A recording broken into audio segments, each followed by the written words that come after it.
నేను last seat నాది, back ending seat నాదే. 2:20 ఆ మధ్య టైంలో ఇలాగా లోపల తలుపులు దబదబా గుద్దుతున్నారండి. నా బ్యాక్ డోర్ అద్దాలను గుద్దుతున్నారు. ఇలా మెలకొచ్చి చూసేటప్పటికి అంత పొగ, లోపల ఏమి ఎవరు కనబడతలేదు. ఎందుకు గుద్దుతున్నారు ఎవరు అనేటప్పటికి ఓ కేకలు అరుపులు లోపల. ఎవరో ఇంకా ఆడోళ్ళు మగవాళ్ళు అందరూ లోపలంతా వాకింగ్ చేసి ప్లేస్ ఉంది కదా, వాక్ చేసుకుంటూ లోపల వాక్ చేసే ప్లేస్లో అందరూ ఉన్నారు. ఏ డోర్లు ఓపెన్ అవుతలేదు. ఈలోగా మళ్ళీ రెండోసారి కిందకి దిగుదాం అనేటప్పటికి, నాది అప్పర్ అండి, కింద దిగుదాం అనేటప్పటికి అద్దం బదలు కొట్టేశారు. వాళ్ళిద్దరూ దూకుతో పాటు నన్ను కూడా చెయ్యట్టుకుని కిందకి లాగేశారు. నా వెనకాల కూడా ఇంకొక ఆయన కూడా నా మీద పడిపోయారండి.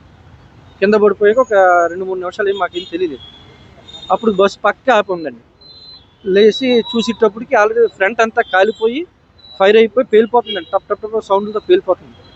ఇంకా మాకు ఇదంతా బ్లడ్, మొత్తం ఈ షర్ట్లో ఎన్ని బ్లడ్ తోటి మేము అలా 2 నిమిషాలు పక్క కూర్చోబెట్టి, వాళ్ళు ఎవరో మొత్తం వెహికల్స్ కూడా ఎక్కడెక్కడ స్టాప్ అయిపోయినాయి మాట. వాళ్ళు ఎవరో కారులో, ఇన్నోవాళ్ళు ఎవరో వచ్చారు. ఆ కారులో నన్ను ఇంకో 2 ఉన్నారు. ముగ్గురిని కారులో, వర్షం పడుతుంది, ముగ్గురు కూడా మా ముగ్గురిని కూడా వాళ్ళు తీసుకుని వెళ్ళిపోయారు సార్. హాస్పిటల్లో జాయిన్ చేశారు సార్.